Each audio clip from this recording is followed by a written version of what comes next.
Assalamualaikum dan salam sejahtera. Kami dari kumpulan 3 akan membentangkan kajian kami yang bertajuk pengambilan arak di jalan raya.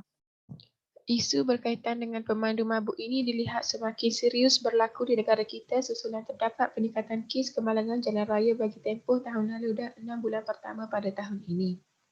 Menurut Kamus Dewan Bahasa dan Pustaka, arak adalah minuman yang mengandungi alkohol iaitu minuman keras. Arak juga adalah minuman yang memabukkan dan menghilangkan kewarasan akal peminumnya.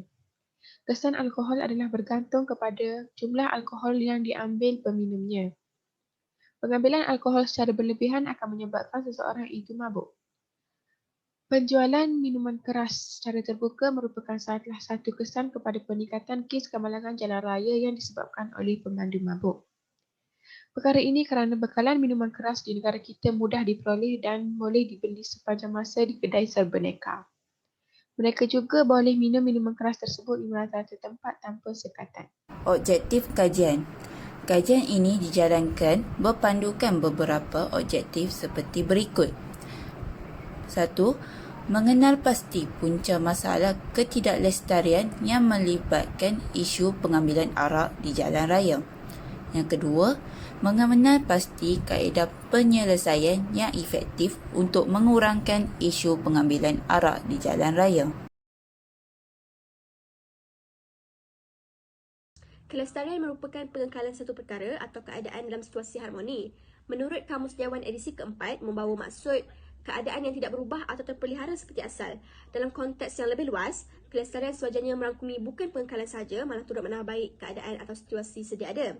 Dalam sudut pandangan Islam, kelestarian merangkumi tuntutan untuk berlaku adil kepada semua makhluk Allah SWT, berhemah dalam penggunaan, berhikmah dalam membuat keputusan serta mengambil kira konsep maslahah dalam melayan kehidupan sebagai hamba. Ketidaklestarian pula membawa maksud kegagalan untuk memastikan atau mengekalkan keadaan sebenar sehingga menjejaskan hidup kita maupun orang lain. Keselamatan, kesejahteraan dan keterangan hidup manusia akan terganggu jika kelestarian ini terus diabaikan.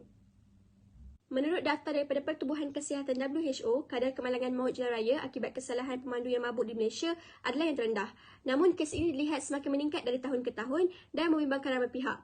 Statistik daripada pihak polis pada tahun 2018 sehingga 2019 menunjukkan 191 pemandu kenderaan dan penunggang motosikal dapati memandu dalam pengaruh alkohol dan menyebabkan 54 kematian.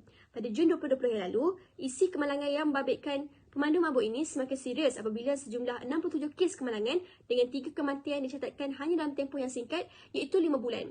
Pihak kerajaan Malaysia telah mengambil tindakan ke atas pemandu mabuk ini di bawah Seksyen 44 Akta Pengangkutan Jalan 1987 kurungan Akta 333 yang membawa kepada hukuman denda RM1,000 hingga RM6,000 atau penjara 12 tahun. Pemandu mabuk sehingga menyebabkan kematian orang awam pula dikenakan tindakan di bawah Seksyen 44 kurungan 1 Akta yang sama yang membawa hukuman denda RM5,000 hingga RM20,000 atau penjara untuk tempoh tidak kurang daripada 2 tahun dan tidak melebihi 10 tahun. Selain itu, lesen memandu mereka juga akan digantung sehingga 10 tahun. Namun begitu, melihatkan kedua-dua peruntukan ini, pihak bertanggungjawab mendapati bahawa ia bukanlah hukuman yang berat dan tidak setimpal dikenakan kepada mereka kerana tidak membawa hukuman mati. Walaupun sabit daripada kesalahan dan kesyuaian mereka ini, banyak nyawa yang tidak bersalah melayang. Justeru, pihak kerajaan telah mengusulkan pemindaan Akta Pengangkutan Jalan 1987 kurungan Akta 333 khususnya Seksyen 44 kurungan 1 melibatkan pemandu mabuk sehingga menyebabkan kematian. Usul yang dicadangkan oleh Menteri Pengangkutan Malaysia Datuk Seri IR Dr. Wee Ka Siong ialah meminda hukuman penjara daripada 2 hingga 10 tahun kepada 15 tahun bagi kesalahan pertama dan 20 tahun bagi kesalahan kedua.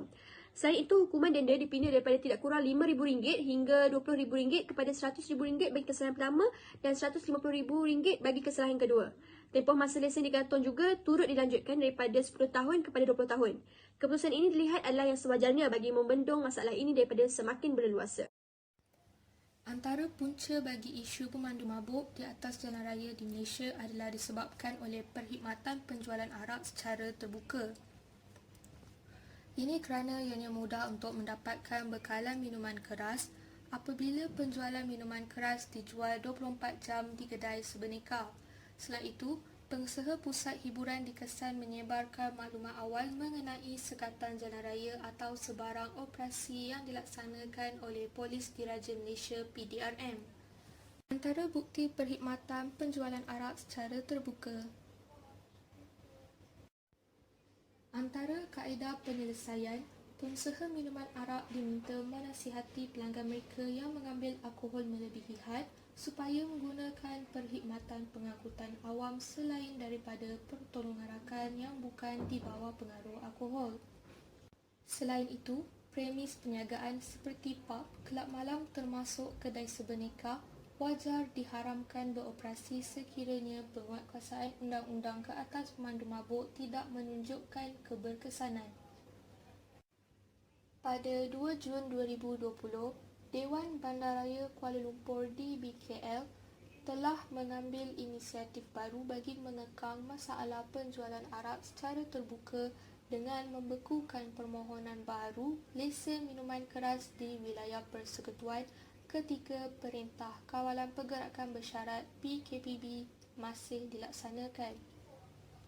Selain itu, pada 16 November 2020, BBKL memperkenalkan garis panduan baharu berkaitan dengan lesen minuman keras yang menetapkan bahawa kedai runcit dan kedai sebeneka tidak lagi dibenarkan menjual produk minuman keras mulai 1 Oktober 2021. Seterusnya ialah kaedah kajian.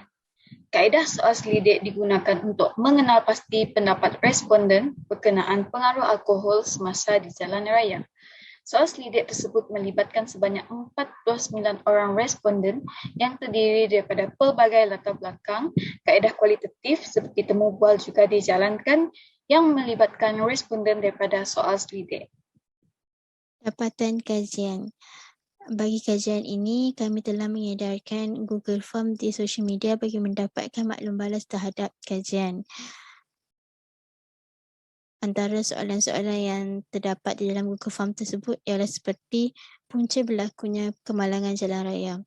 Antara pendapat daripada para responden ialah seperti tidak menggunakan laluan dengan betul, kecuaian diri, masalah kereta, mabuk, memandu dengan laju, tidak fokus dan letih. Seperti yang kita dapat lihat, mabuk adalah salah satu punca berlakunya kemalangan jalan raya. Oleh itu, ini membuktikan bahawa kajian kami adalah relevan pada masa kini. Okey, soalan yang seterusnya iaitu mengenai kesan pengambilan arak di jalan raya. Kami telah menyatakan sebanyak 3 jenis kesan akibat pengambilan arak di jalan raya iaitu boleh menyebabkan kemalangan, menyebabkan maut dan mengganggu aliran trafik jalan raya. Kebanyakan responden sangat bersetuju dengan kesan-kesan di atas. Namun, terdapat juga responden yang menyatakan kesan pengambilan arak di jalan raya yang lain. Contohnya seperti mengganggu dan membahayakan pengguna jalan raya yang lain, halusinasi, kerosakan harta benda awam dan pergaduhan.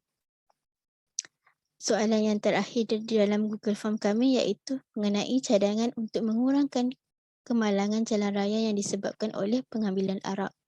Antara cadangan tersebut ialah dengan mengetatkan undang-undang jalan raya, melaksanakan dasar kawalan alkohol yang lebih ketat, menggunakan perkhidmatan Grab, melakukan pemeriksaan oleh pihak polis, mengharamkan penggunaan arak, memberi kesedaran tentang pengambilan arak, menggunakan perkhidmatan Carrefour, menggunakan designated drive seperti Tesla dan memasang kamera litar. Kesimpulan, pemandu mabuk boleh mengakibatkan kemalangan jalan raya.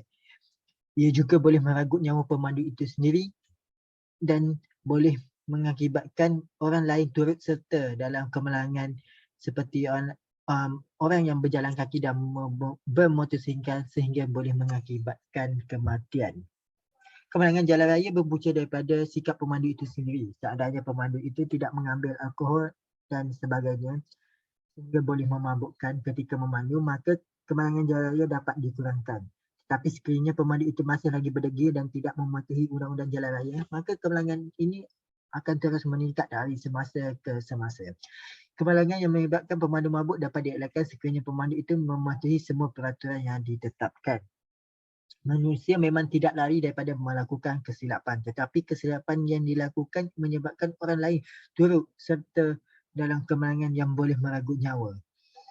Keselamatan jalan raya merupakan tanggungjawab bersama dan pemandu itu sendiri. Itu sahaja daripada kami. Sekian, terima kasih.